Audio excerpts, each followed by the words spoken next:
have dogs in the fire brigade, but there are only 18 in the whole country. So these 18 dogs are special because what they do is they identify areas of interest for us as firefighters working alongside the police, and they help us identify if somebody really silly has started a fire on purpose.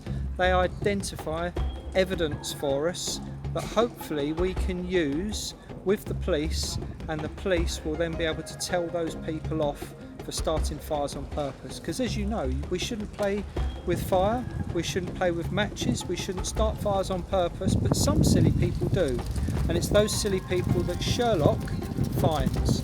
So Sherlock looks for certain types of liquids that can help develop fires rapidly. So those sorts of liquids would be petrol, diesel, methylated spirits. So he looks for these funny and weird chemicals, for want of a better word, to be able to indicate to us that there's a problem, that somebody's used it, but also it quite often has somebody's fingerprints on or something called their DNA, and it's that information that we then can utilise with the police that then identifies the person that's been silly. Sherlock is in the back of my car here.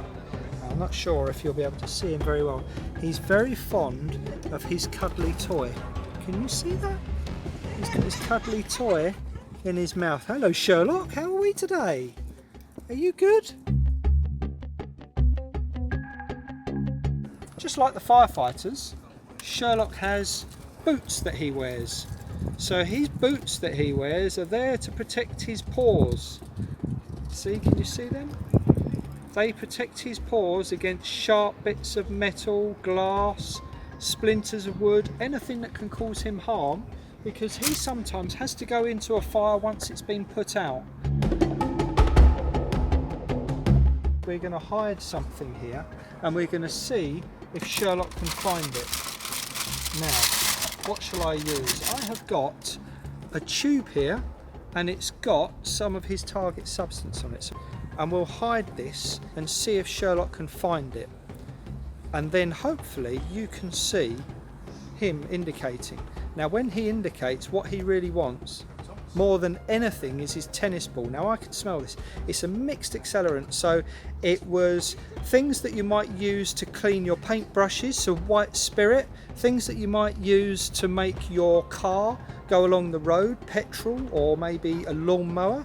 Okay, so that's what was in this, but interestingly I actually soaked those naughty liquids in there just over a year ago.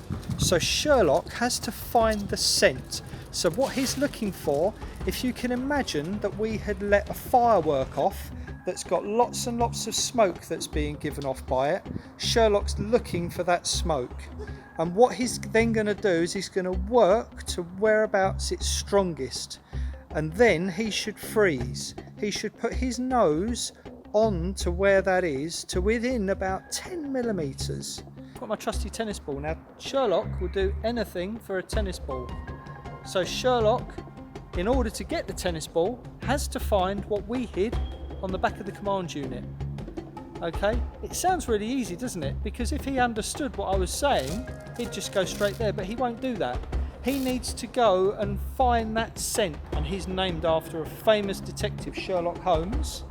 And he is a detective dog, and as I say, he's one of 18 in the whole country, and he's one of just 3 fire investigation dogs in the London Fire Brigade. Okay, so there's not many of these little guys around. You can see it's a really hot day today, so we're going to keep the searching quite small because it's not fair.